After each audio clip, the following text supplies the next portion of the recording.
Hello மக்களே, welcome to the channel Tamil Family Reacts. நான் Swathi Prabhakar with me my husband Vasu. வணக்கம். Okay, இதுக்கு முன்னாடி பாட்டெல்லாம் பார்த்திருப்பீங்கன்னு நினைக்கிறேன். பார்க்கலன்னா டிஸ்கிரிப்ஷன் லிங்க் ஷேர் பண்றோம், போய் பாருங்க. இப்போ பார்ட் 6 குள்ள போயிடலாம். വണ്ടി കണ്ടു. നിങ്ങൾ എവിടെയാ? I can see you. Look to your left. ഇവங்க யாரு?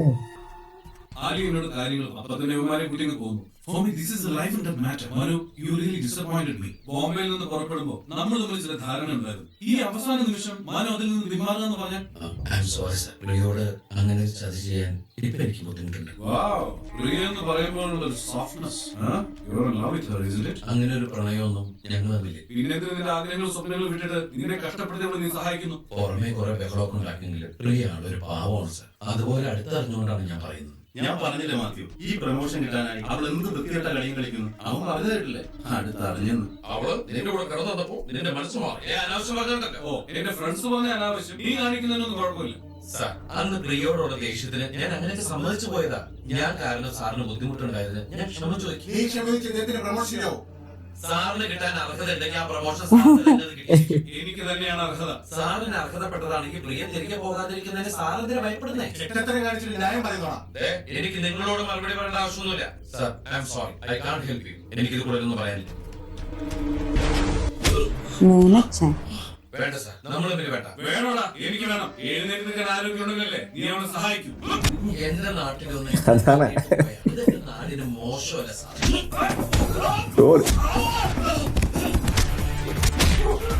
അതാണ് ഒരു ആക്ഷൻ ഉണ്ടാക്കാൻ നിൽക്കുന്നില്ല.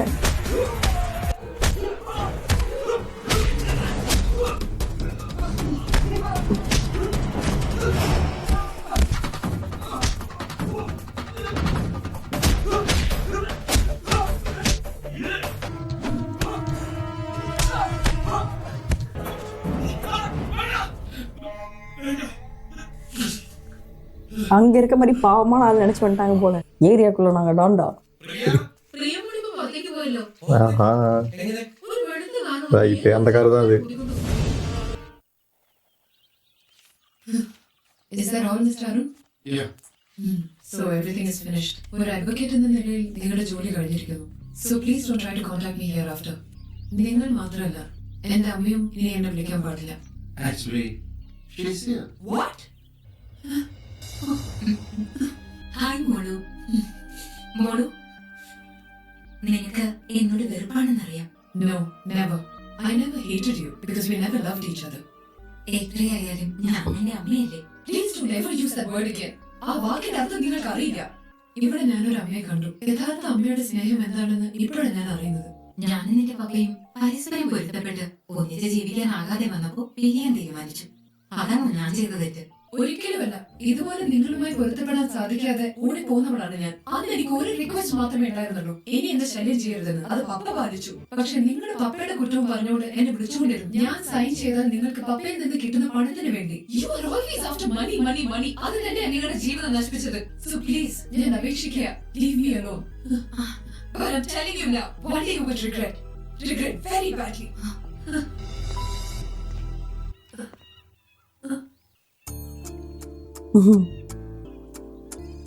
എന്തായിരുന്നു പ്രിയയുടെ അച്ഛനും അമ്മയും തമ്മിലുള്ള പ്രശ്നം? സത്യം പറഞ്ഞാൽ എനിക്കും വ്യക്തമായിട്ട് അറിയില്ല. ഒരു സീരിയസ് പ്രശ്നമുള്ളതായി എനിക്ക് തോന്നിയിട്ടില്ല. 15 വർഷം മുമ്പ് ഞങ്ങൾ കേരളത്തിൽ നിന്ന് പോകുമ്പോൾ അവർ തമ്മിൽ നല്ല സ്നേഹത്തിലായിരുന്നു. ഓസ്ട്രേലിയയിൽ ചെന്ന് അധികം താമസിയാതെ തന്നെ ഞങ്ങളുടെ കുടുംബാന്തരീക്ഷം മാറി തുടങ്ങി. ഒന്നെനിക്ക് ഉറപ്പുണ്ട്, അവർ തമ്മിൽ ഒരു മത്സരമായിരുന്നു. ആരാണ് കൂടുതൽ സമ്പാദിക്കുന്നത്, ആർക്കാണ് കൂടുതൽ സോഷ്യൽ സ്റ്റേറ്റസ്. ആ മത്സരത്തിനിടയിൽ ഞാൻ ഒറ്റപ്പെട്ടു പോയി. വഴക്കുകൾ എല്ലാ വീട്ടിലുള്ളതല്ലേ. എന്റെ അച്ഛനും അമ്മയും തമ്മില് മിക്കവാറും വഴക്കുണ്ടാവാറുണ്ട്. കഴിയുമ്പോ അമ്മ മാറി നിന്ന് കരയും. പിന്നെ കുറച്ച് കഴിയുമ്പോ അവർ രണ്ടുപേരോട് ചിരിച്ചോണ്ട് നിൽക്കണതാണ്. അത്രേ ഉള്ളൂ. മനു വിചാരിക്കുന്ന പോലെ എല്ലാ കാര്യങ്ങൾ. എന്റെ പപ്പയും അമ്മയും ഇന്നേ വരെ വഴക്കുണ്ടാക്കുന്നത് ഞാൻ കണ്ടില്ല. പിന്നെ എന്ത് കാരണത്തിന്? ഇതേ ചോദ്യം ഞാൻ എന്നോട് തന്നെ ചോദിച്ചിട്ടുണ്ട്. But I think I found the answer here. എന്റെ പ്രശ്നങ്ങളൊന്നും അറിയാതെ തന്നെ മനുവിന്റെ അമ്മ എനിക്ക് അതിനുള്ള ഉത്തരം തന്നിട്ടുണ്ട്. സ്നേഹമുള്ളിടത്തെ പരിഭവമുള്ളൂ. അവരുടെ ഇടയിൽ സ്നേഹം ഉണ്ടായിരുന്നില്ല. അല്ല, അപ്പൊ താൻ ഓസ്ട്രേലിയയിലേക്ക് മടങ്ങി പോകുന്നില്ലേ?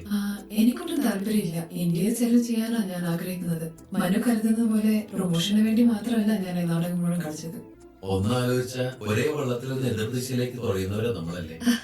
അല്ല, സുഖമായി ജീവിക്കാൻ സൗകര്യമുള്ള മനു എന്തിനാ വിദേശത്തേക്ക് പോകുന്നത് എന്നാ എനിക്ക് മനസ്സിലാവാത്തത്. അവിടുത്തെ ജീവിത സൗകര്യങ്ങൾ ഈ രാജ്യത്ത് ജീവിക്കാൻ വലിയ പാടാണെന്നേ.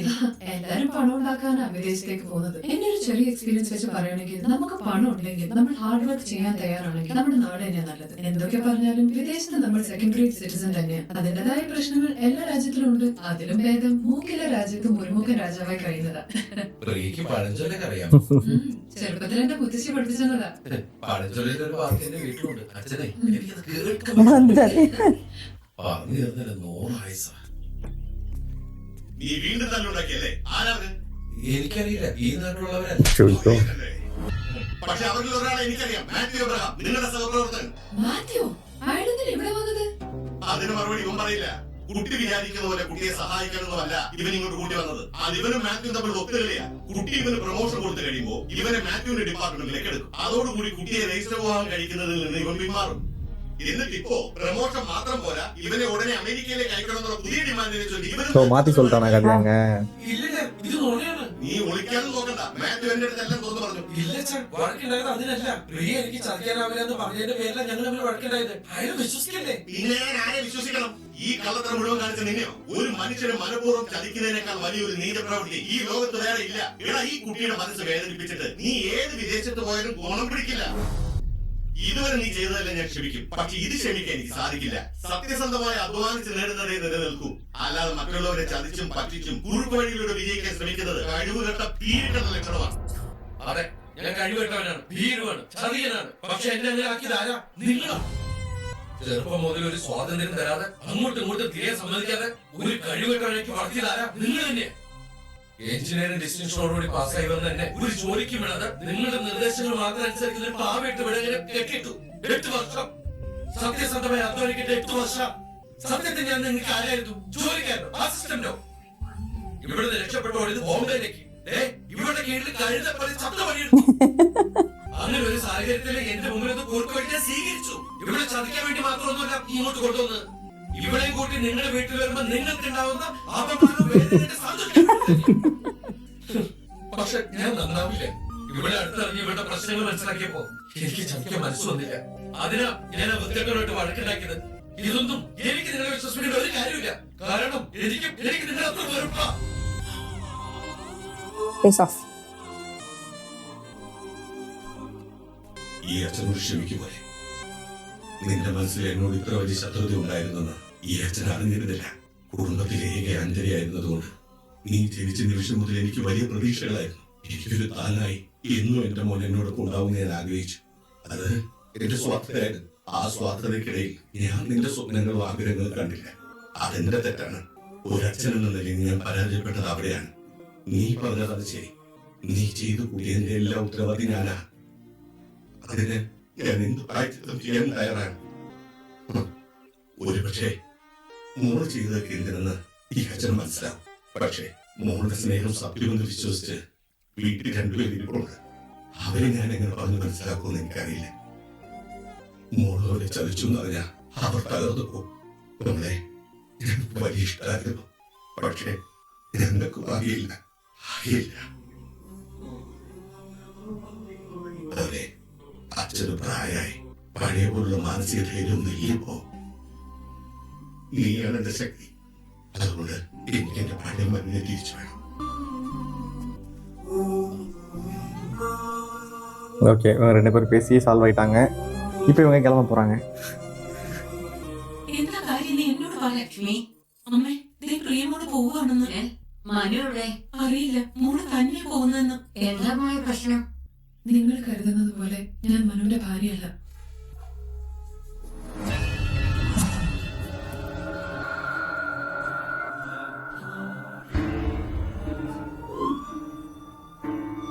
ആർക്കും ക്ഷമിക്കാനാവാത്ത തെറ്റാണ് ഞാൻ ചെയ്തതെന്ന് എനിക്കറിയാം. സത്യത്തിൽ മനു നിരപരാധിയാണ്. ഞാൻ കാരണം മനു നിങ്ങളുമെല്ലാം ഒത്തിരി വിഷമിച്ചു. എന്നോട് ക്ഷമിക്കണം. നിങ്ങളുടെ എല്ലാം സ്നേഹം കൈക്കലാക്കി വിജയിച്ചു മടങ്ങാനാണ് ഞാൻ ഇവിടെ വന്നത്. പക്ഷേ നിങ്ങളുടെയൊക്കെ സ്നേഹത്തിന് മുമ്പിൽ ഞാൻ തോറ്റു മടങ്ങുകയാണ്. ഞാൻ ഓസ്ട്രേലിയയിലേക്ക് തിരിച്ചു പോവാം. മനു വരുമ്പോ പറയണം ഞാൻ പ്രൊമോഷൻ റെഡിയാക്കിയിട്ടുണ്ടെന്ന്. മുത്തശ്ശി ഒന്നും പറയരുത്, അതെനിക്ക് സങ്കടം. ഈ വീട്ടിൽ നിന്ന് സന്തോഷത്തോടെ ഇറങ്ങണമെന്നാണ് എന്റെ ആഗ്രഹം. I will never forget you all, and thank you so much for all the wonderful memories.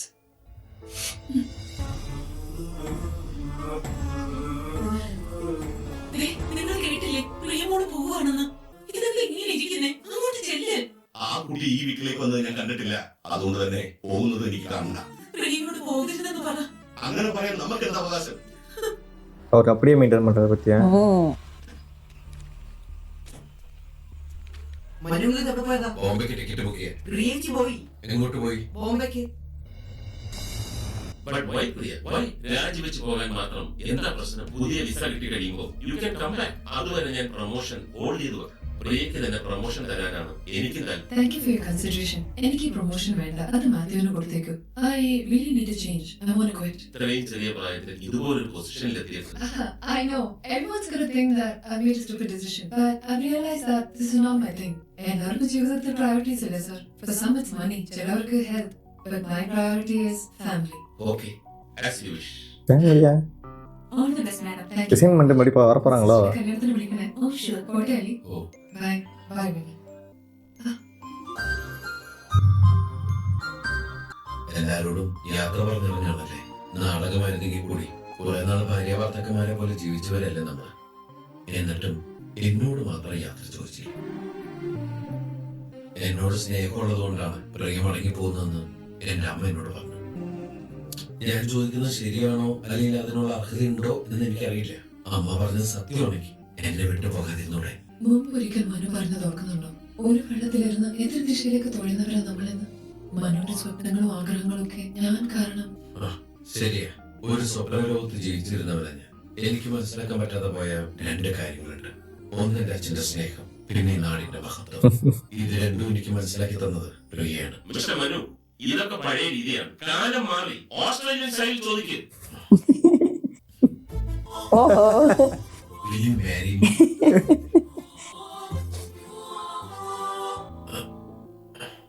ஒரே அசிங்கமா போச்சு அப்படின்றாரா?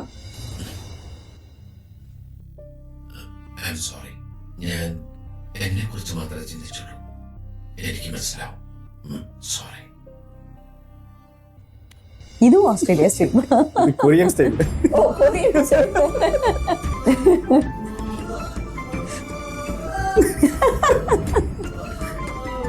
അത് ശരി. അപ്പൊ ഇതാണല്ലേ ഓസ്ട്രേലിയൻ സ്റ്റൈൽ.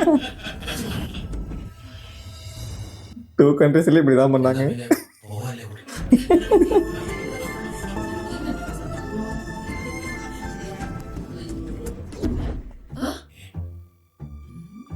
யார் யாருக்கும் பாஸ்? ஓ ஜீது ஜோசப். மாஸ் பண்ணிட்டாரு. இப்ப நான் கேட்கிறேன், நீ சொல்லு. மூவி முடிஞ்சிருச்சு. என்னோட ஃபேவரட் டைரக்டர் வேற. எப்படி இருந்துச்சு? எனக்கு வந்து ஆக்சுவலி நம்ம மை பாஸா இருக்கட்டும் இல்ல டூ கண்ட்ரீஸா இருக்கட்டும் அப்புறம் வேற ஏதோ ஒரு மூவி கூட பார்த்தேன். எனக்கு இது எல்லாமே வந்து அப்படி இப்போ வந்து இன்ஸ்டாகிராம்ல நிறைய ஷார்ட்ஸ் ரீல்ஸ் நிறைய ஷார்ட் ஆப்ல நிறைய சீரியஸ் போகும். கரெக்ட். ஆனா இந்த படம்லாம் வந்துட்டு வந்தது என்ன டைமிங்? 2010-12. நீ இப்ப சொல்லிட்டு இருக்க இதெல்லாம் 2010ல வந்தது. அதைத்தான் நான் சொல்ல வரேன். இப்போ வந்து நிறைய ஆப் வந்து இன்ஸ்டாகிராம்ல இருக்கட்டும் இல்ல ஷார்ட்ஸ் எல்லாம் நிறைய ட்ரெண்டிங்கா இருக்கு. பாய்ஸ்ல பாக்குறீங்களா தெரியல, பட் கேர்ள்ஸ்க்கு நடுவில் அந்த ஆப் அந்த ஷார்ட்ஸ் எல்லாம் வந்து பயங்கர ட்ரெண்டிங். கேர்ள்ஸ் மத்தியில வந்து இந்த மாதிரியான ஷார்ட் ஆப்ஸ் ஷார்ட் ரீல்ஸ் வச்சு ஃபுல் கதை அதெல்லாம் பயங்கர ட்ரெண்டிங். அதுல இருக்க கான்செப்ட் எல்லாம் வந்துட்டு அப்பவே எடுத்திருக்காங்கப்பா 10 வருஷத்துக்கு முன்னாடியே. எனக்கு அப்படியே ஒரு கொரியன் சீரியஸ் வந்து நம்ம ஒரு வருஷன்ல பாக்குற மாதிரி இருந்தது. சூப்பரா இருந்தது. படம் ஸ்டார்ட் ஆனதுல இருந்து எண்ட் ஆன வரைக்கும் பயங்கர ஜாலியா சூப்பரா இருந்தது. திலீப் ஏட்டன் வேற அப்படி பாடி லாங்குவேஜ்லயே காமெடி பண்ணி என்ஜாய் பண்ணியாச்சு. சூப்பரா இருந்துச்சு. அண்ட் ஐ திங்க் திலீப் ஏட்டனும் மமிதாவும் பயங்கர ஒரு மம்தாவும் வந்துட்டு ஒரு செம பேர்னு நினைக்கிறேன். பயங்கர காம்போப்பா. ஒருத்தருக்கு ஒருத்தர் சலைச்சாது கிடையாது. சூப்பரா இருந்தது. நான் நல்லா என்ஜாய் பண்ணேன். எனக்கு வந்து கிட்டத்தட்ட ஒரு கொரியன் சீரியஸ் பார்த்த ஒரு வைப் தான். நல்லா இருந்தது. நல்ல ஃபன். நீங்க என்ன நினைக்கிறீங்க? எனக்கு வந்து சிரிச்சு வாயை வலிக்க ஆரம்பிச்சிருச்சு. இன்ஃபர்மேஷன் வரைக்கும் ஃபுல் ஃபன்னு. சிரிச்சுக்கிட்டே இருக்கேன். எனக்கு என்னன்னா, நான் வந்துட்டு இப்பதான் இவரோட மூவி பாக்குறேன். கரெக்டா? ஆனா நான் நிறைய வந்துட்டு எடிட் பண்ணும் போதெல்லாம் இவரை பார்த்திருக்கேன். இவர் எப்படி ஆக்ட் பண்ணுவாருங்கிறது தெரியும். இவரோட காமெடி சென்ஸ் எனக்கு நல்லாவே தெரியும். பட் இப்பதான் ஃபர்ஸ்ட் டைம் உட்காந்துட்டு இப்படி ஒரு படம் பாக்குறேன். எப்போ அந்த வாய் வச்சுக்கிட்டே ஒண்ணு பண்ணாரு இல்ல அந்த மம்தா கிட்ட, அதெல்லாம் எனக்கு உண்மையிலுமே சிரிப்பு வந்துருச்சு. அதாவது இப்போ நம்ம தமிழ்ல வந்துட்டு இந்த வடிவேல் காமெடி எல்லாம் பாக்குறோம், சந்தான காமெடி எல்லாம் பாக்குறோம்னா நமக்கு டயலாக்ஸ் புரியும். பிளஸ் வந்துட்டு நம்ம டயலாக்ஸையும் பார்ப்போம், அவங்களுடைய பாடி லாங்குவேஜையும் பார்ப்போம். அதனால நமக்கு உடனே சிங்க் ஆயிடும். இப்போ இந்த மாதிரி நம்ம வேற லாங்குவேஜ்ல பார்க்கும்போது நம்ம சப்டைட்டில் வச்சு பாக்குறோம். பட் வந்துட்டு அந்த பாடி லாங்குவேஜ் நமக்கு புரியணும்ல, அவங்களுக்குன்னு ஒரு இது இருக்கும், பாடி லாங்குவேஜ் இருக்கும். அது வந்துட்டு அவங்க பண்ணும்போதே எல்லாம் அந்த டயலாக் பேசும்போதே வந்துட்டு அவங்களுக்கு உடனே சிங்க் ஆயிடும். அதர் லாங்குவேஜ்ல பார்க்கும்போது நமக்கு அது சிங்க் ஆகுமாங்கிறது கொஞ்சம் டவுட்டா தான் இருக்கும். பட் திலீப் கிட்ட இருந்து எனக்கு உடனே வந்துட்டு அது எனக்கு சிங்க் ஆயிடுச்சு. அவர் பண்றதெல்லாம் வந்துட்டு எப்பா அவர் வந்து டயலாக்கே பேச வேணாம், அவர் வந்து நின்னாலே போதும். எனக்கு அப்படியே வந்து ஒரு சார்லி சாப்ளின்லாம் வந்துட்டு பேசவே மாட்டாங்கல்ல, அதெல்லாம் வந்துட்டு அப்படியே வருவாங்க, இப்படி ஏதோ பண்ணிட்டு இருப்பாங்க, அதெல்லாம் பார்த்து நம்ம சிரிச்சுட்டு இருப்போம்ல, அந்த மாதிரி இருக்கு. அதை தாண்டி பார்த்தோம் அப்படின்னா இல்லைன்னா ஒரு டாம் அண்ட் ஜெர்ரி நம்ம வந்துட்டு Yes. டாம் அண்ட் ஜெர்ரி வந்து நம்ம டயலாகே தேவைப்படாது, சும்மா நம்ம ஸ்கிரீனை மட்டும் பார்த்துட்டு இருந்தாலே அதை பார்த்தே நம்ம சிரிச்சிட்டு இருப்போம்ல, அந்த மாதிரி இருந்துச்சு எனக்கு. ரெண்டு பேரும் வந்து ஒரு ஃபர்ஸ்ட் ஹாஃப் ஃபுல்லா வந்துட்டு வெளியும் பிடிமே அடிச்சுக்கிட்டு மாஞ்சிட்டு இருக்காங்க, அவங்க ஒரு பக்கம் கத்துறாங்க, இவங்க ஒரு பக்கம் கத்துட்டு இருக்காரு. அது ஃபர்ஸ்ட் ஹாஃப் வரைக்கும் நல்லா போயிடுச்சு. செகண்ட் ஹாஃப் வந்துட்டு நம்ம கொஞ்சம் அப்படியே அந்த அந்த லவ் வந்துட்டு இதாகிறதுக்கு செகண்ட் ஹாஃப் கொஞ்சம் லைட்டா காமெடி, கொஞ்சம் அந்த அவங்களுக்குள்ள உள்ள கெமிஸ்ட்ரி அப்படி லைட்டா கொண்டு போனாங்க. கடைசியில் அந்த ஒரு சென்டிமெண்டோட ஒரு ஃபன்னா எடுத்து முடிச்சது செம்மையா இருந்துச்சு. அப்படியே வந்துட்டு ஒரு காம்போவா மிக்ஸ் ஆன மாதிரி இருந்தது இந்த படம் எனக்கு. அதை தாண்டி வந்துட்டு ஒரு ஒரு சில கருத்துக்களும் இந்த படத்தை சொல்லியிருக்காங்க. என்னன்னா நம்ம சொந்த ஊர்ல இருந்து வேலை பார்க்கறது, சொந்த நாட்டுல இருந்து வேலை பார்க்கறது, நிறைய பேர் வந்துட்டு திலீப் மாதிரி இருப்பாங்க, நிறைய பேர் வந்து மம்தா மாதிரி இருப்பாங்கிறதும் ஈஸியா நம்மளால கனெக்ட் பண்ணிக்க முடியுது. ரொம்பலாம் சொல்ல தேவையில்ல, ஆமா. அது ஈஸியாவே கனெக்ட் ஆயிடுச்சு. நம்ம ஊர்ல இருந்து நம்ம நல்லா சம்பாதிச்சு நம்ம ஊரே வந்து கொண்டாடலாம், வெளில தான் போய் பார்க்கணுங்கிற மாதிரி இல்லைங்கிறது. இன்னொன்று வந்து என்னன்னா ரெண்டு விதமா வந்துட்டு ஸ்டோரி காமிச்சிருந்தாங்க. எப்படின்னா திலீப் வந்துட்டு அதாவது அவங்க வீட்லயே வந்துட்டு அவர் எப்படி ட்ரீட் பண்ணி அவர் வந்துட்டு உள்ளுக்குள்ள புழுங்கிட்டு இருக்காரு. ரெண்டு பேருக்குள்ளேயே ஒரு குமுறல் இருக்கிறத காமிச்சாங்க. திலீப்குள்ளேயும் ஒரு குமுறல் இருக்கு, அவங்க அப்பா கூட அது சின்ன இங்க வயசு ஃப்ரீடமே கொடுக்கல, அங்க வந்துட்டு பாசமே கொடுக்கல. அங்க ஃபுல் ஃப்ரீடம் இருக்கு பட் நோ பாசம். இங்க வந்துட்டு ஃப்ரீடம் இல்ல பட் ஃபுல் பாசம். ரெண்டு பேர் சைட்லயும் உள்ளதை காமிச்சிருந்தாங்க. நிறைய பேர் வந்துட்டு இப்படிதான் மம்தா மாதிரி நிறைய பேர் நான் பார்த்திருக்கேன், எல்லாருமே பார்த்திருப்பாங்க. அவங்களுக்குள்ள ஒரு நிறைய சோகங்கள் இருக்கும், அவங்களுக்குள்ள நிறைய ஒரு உள்ளுக்குள்ள நிறைய பிரச்சனைகள் இருக்கும். பட் அதை வெளியே காமிச்சிக்காம வந்துட்டு ஒரு மாதிரி கோபமா இருக்கிற மாதிரியோ, இல்லைன்னா வந்துட்டு ரொம்ப வந்து ஸ்ட்ரிக்டா இருக்கிற மாதிரியோ இப்படிலாம் இருப்பாங்க. இல்லைன்னா ஒரு சில பேர் ஜாலியா இருக்கிற மாதிரி காமிச்சுப்பாங்க, அதை காமிச்சிக்க மாட்டாங்க உள்ளுக்குள்ள என்ன இருக்குன்னு சொல்லிட்டு. பட் உள்ள போய் டெப்தா பழகி பார்த்தா தெரியும் அவங்களுக்குள்ள என்ன ஃபீலிங்ஸ் இருக்குன்னு சொல்லிட்டு. அது மாதிரி போய் கண்டுபிடிச்சதா இவங்களுக்குள்ள லவ்வா மாறுது. இவருக்குள்ளேயும் ஒரு சின்ன ஃபீலிங் இருக்கு, அவங்களுக்குள்ளேயும் ஒண்ணு இருக்கு. அது ரெண்டு பேரும் இங்க இந்த ஊருக்குள்ள வரும்போதுதான் தெரிய வருது. அதுக்கப்புறம் நம்ம இன்னும் என்ன சொல்லலாம்னா, ஃபர்ஸ்ட் ஹாஃப் வந்து பயங்கர கிளாஸா இருந்துச்சு. கிளாஸானா ஒரு மாதிரி ராயலா இருந்துச்சு படம் வந்துட்டு. அந்த மும்பைலாம் காமிச்சிட்டு அந்த ஆபீஸ் செட்டப் அந்த மாதிரி செட்டப்ல இருந்துச்சு. அப்படியே செகண்ட் ஹாஃப் வந்துட்டு ஊருக்குள்ள வந்தோடனே கொஞ்சம் ட்ரெடிஷ்னலா மாறிடுச்சு. ஸோ ரெண்டா பிரிச்சு பார்க்கலாம் இதையுமே. ஒரு ஹாஃப்ல அந்த பக்கம் வந்து ரொம்ப கிளாஸா இருந்தது, இன்னொரு பக்கம் வந்து ட்ரெடிஷ்னலா இருந்தது. இது இந்த ஊருக்குள்ள வந்ததுக்கு அப்புறம் இன்னும் கொஞ்சம் நல்லா பாக்குறதுக்குலாம் வந்துட்டு அந்த கேரளால காமிச்ச அந்த இடம்லாம் வந்துட்டு நல்லா இருந்தது. அதே மாதிரி தான் படமும் ஃபர்ஸ்ட் ஹாஃப் ஃபுல்லா ஃபன்னு, செகண்ட் ஹாஃப் ஃபுல்லா வந்துட்டு பயங்கர சென்டிமெண்டல் கெமிஸ்ட்ரி ஒர்க் அவுட் ஆனது. ஒரு குட் எண்டிங்னு சொல்லலாம். எனக்கு வந்து ஒரு கொஸ்டின் இருக்கு. இந்த படத்துல மம்தா வந்ததுல ஃபேவரட் காமெடி சீன் என்ன, திலீப் ஏட்டன் வந்ததுல ஃபேவரட் காமெடி சீன் என்ன? பிகாஸ் ஒருத்தருக்கு ஒருத்தர் சலைக்காம காமெடி பண்ணிருக்காங்க. அப்படி சொல்லவே முடியாது, நிறைய இருக்கு. எனக்கு ஞாபகம் வருது, திலீப்போட ஞாபகம் வருது வந்துட்டு அந்த ஆபீஸ்ல போயிட்டு அவர் கண்டுபிடிச்சு ஃபைன் பண்ணி ஒரு டாக்குமெண்ட் எடுத்து சப்மிட் பண்ணல. ஏன்னா நான் பண்ணது இல்ல, அது இன்னொருத்தர் வந்து பண்ணாங்கன்னு சொல்லிட்டு அவர் திரும்புறப்போ வாயை வச்சு ஒண்ணு பண்ணுவாரு இல்ல, அது எனக்கு பயங்கர ஃபேவரட் அவர்கிட்ட. மம்தா சைட்ல வந்துட்டு அந்த சேலை கலந்து இருந்தது எனக்கு அதுதான் சரியான பண்ணா இருந்துச்சு. அது அவங்க குனியும் பொழுது பாவாடை சாரியா விலகி இருக்கு, அவங்களுக்கு அது தெரியவே தெரியாது, அவங்க கண்டுக்க கூட மாட்டாங்க. ஆக்சுவலி புதுசா சாரி கட்டுறவங்களுக்கு அது அப்படிதான் இருக்குமே. அது பயங்கர காமெடியா இருந்தது. எனக்கு மம்தா கிட்ட பிடிச்ச ஃபேவரட் சீன் அதுதான். இவருக்கு திலீப் ஏட்டன் கிட்ட வந்து அந்த பெட்ல படுத்துக்கிட்டு ஏன் பெட் என்னோட மல்டி பர்பஸ் பெட் எப்படி இப்படி சொல்லி இப்படி பூச்சிக்கிட்டு இருப்பார்ல, எனக்கு அந்த சீன் பிடிச்சிருக்கு. நிறைய இருக்கு பையன், உடனே கேட்டதால நான் சொன்னேன். எனக்கு ஒரு சீன் தான் வேணும், எனக்கு நிறைய இருந்துச்சு இதுல. இது மாதிரி உங்களோட ஃபேவரட் சீன் என்னன்னு கமெண்ட்ல சொல்லுங்க.